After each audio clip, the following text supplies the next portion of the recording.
रहीम अल्लाहुम्मा सल्ली अला मुहम्मद व आले मोहम्मद।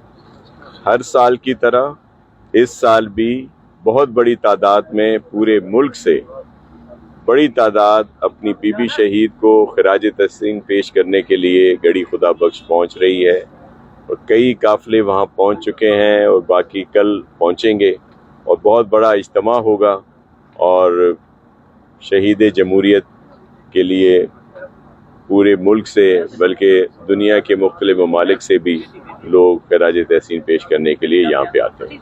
जी आपके शाह साहब, आप ये फरमाइएगा कि पीटीआई को नून लीग की जानिब से तहरीक इंतजार और हालिया दिनों में कोई बता रहे हैं कि वीडियो भी जारी हुई है या कोई ऐसा पैगाम भी, इंतशार का ही पैगाम लंदन से, इस अमल को आप किस निगाह से देख रहे हैं? इसकी वजूहात क्या बन रही हैं? क्या पाकिस्तान में यही सियासत का सिलसिला रहेगा या इसमें कोई बेहतरी भी आ सकती है? देखिए, मैं तो हमेशा कहता हूँ कि पीटीआई का फ्यूचर सिर्फ इसमें है कि वो पीटीआई बने, जिससे मेरी मुराद कोई दूसरा फ्रैक्शन नहीं है, बल्कि यही पाकिस्तान तहरीक इंसाफ पुरअमन तौर पर अगर सियासी जमहूरी उसका हिस्सा बनती है तो फिर इसके लिए स्पेस भी है, सब कुछ है। लेकिन बदकिस्मती से पीटीआई की जो सियासत है वो एग्रेसिव पॉलिटिक्स की तरह है कि जो भी इंतहा पसंद हो, शिद्दत पसंद हो और बला का बदतमीज़ हो, उसको ही यहाँ पे आगे लाया जाता है। और ये साइन सियासी लिहाज से एक सियासी वर्कर होने के नाते मैं समझता हूँ कि मुनासिब नहीं है।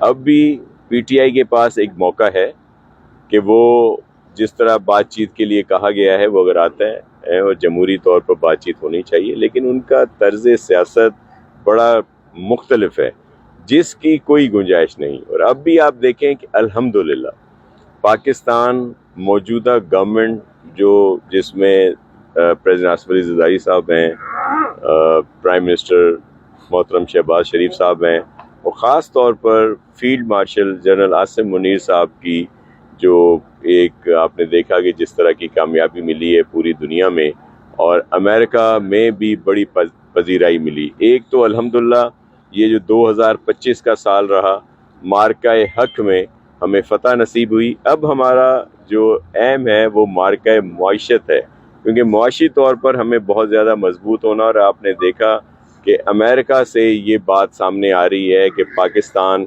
विनर की उसमें आ रहा है सामने और भारत लूज़र की हैसियत में सामने आ रहा है। और ये सारी वो पॉलिसीज़ हैं जो मौजूदा गवर्नमेंट और ख़ास तौर पर हमारे आर्मी चीफ की बसीरत की वजह से आई, क्योंकि पाकिस्तान के ताल्लुकात जो हैं, अगर आप सिर्फ इंडिया और पाकिस्तान का मुवाजना करें तो पाकिस्तान के ताल्लुक अमेरिका से भी बेहतर हैं और चाइना से भी बेहतर हैं, इसी तरह तुर्की, ईरान और दीगर ममालिक के साथ भी।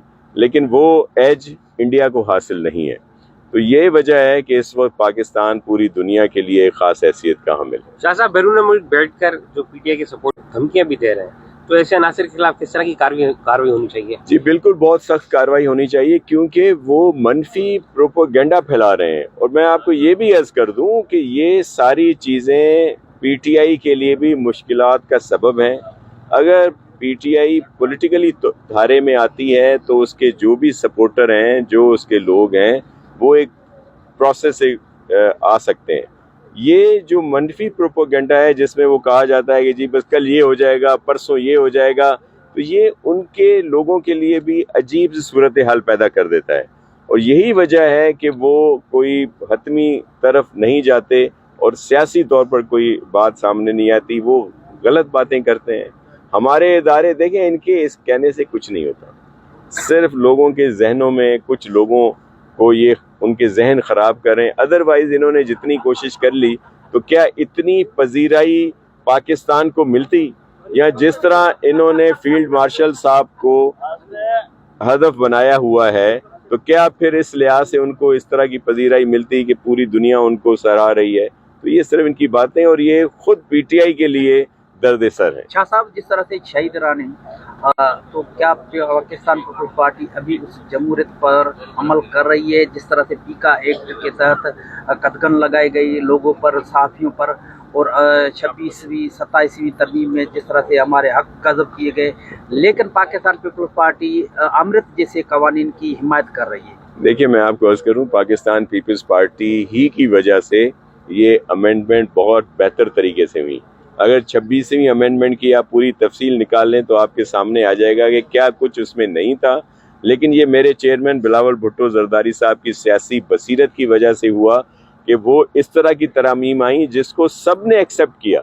मौलाना फजल रहमान के पास घर पे पीटीआई ने भी कहा कि ये तरामीम ठीक है, तरीक़ेकार गलत है, इसलिए हम सपोर्ट नहीं करते। 27वें में भी आपने देखा कि हमने तमाम सूबों को अदालतों में नुमाइंदगी दिलाई। इससे पहले ये नुमाइंदगी सूबों की नहीं थी, अब तमाम सूबों की एक जितनी नुमाइंदगी जो है वो अदालतों में है, जिससे बहुत अच्छा सामने आएगा। तो पीपल्स पार्टी ने तो बेहतरी की तरफ गई है। और देखें, जो एक्ट की आप बात कर रहे हैं उसमें कुछ पे ऑब्जेक्शन हमें भी ज़रूर रहा है, जो उसकी कुछ चीज़ें शिकें हैं, लेकिन क्या आप अगर कोई झूठ किसी पर इल्ज़ाम लगाए, कोई झूठ बोले कि आप लोग झूठी सहाफ़त करते हैं, आप क्यों डरते हैं इस बात से? जो सही बात करेगा, जो हक की बात करेगा, उसको तो कभी किसी ने नहीं उठाया। जो इल्ज़ाम तराशी की बात करते हैं, जिससे अभी आपकी सवाल था कि ये जो बाहर बैठ के गलत बातें करते हैं तो उनके लिए क्या सज़ा होनी चाहिए, तो उनको भी इसी वीका एक्ट के तहत ही सामने लाया जाएगा ना। तो एक्ट कवानीन बेहतर होते हैं, लेकिन उनका इस्तेमाल प्रॉपर होना चाहिए। ये ना हो कि उनको अपने लिए इस्तेमाल करें और जो किसी के खिलाफ बात करे, खिलाफ बात करने वाले पर कोई पाबंदी नहीं, झूठी बात करने पर, झूठा इल्जाम लगाने वाले को तो कटहरे में आना चाहिए। जिस तरह अमन अमान की सूरत उतनी बेहतर नहीं है, पुलिस कार्रवाई भी कर रही है, लेकिन उनके पास वो इक्विपमेंट नहीं है। जिस तरह जो ड्रोन के जरिए काफी बड़े डकैत मारे गए, तो क्या सिंध हुकूमत इस तरह के कोई इक्विपमेंट या ड्रोन? बिल्कुल, ये ड्रोन और ये सारी चीजें भी सिंध हुकूमत ने दी हैं, और सिंध हुकूमत अपनी पुलिस को मुकम्मल तौर पर इक्विप करेगी, और जो जो इनकी ज़रूरियात होंगी वो पूरी होंगी। और अल्हम्दुलिल्लाह इस वक्त बहुत अच्छे नताइज आ रहे हैं, हमारी शहादतें भी हो रही हैं, हमारे पुलिस के जवान शहीद हो रहे हैं, रेंजर्स के जवान शहीद हो रहे हैं, दीगर लॉ इन्फोर्समेंट के जवान शहीद, लेकिन उसके साथ साथ ये जालिम लोगों का भी सफाया हो रहा है।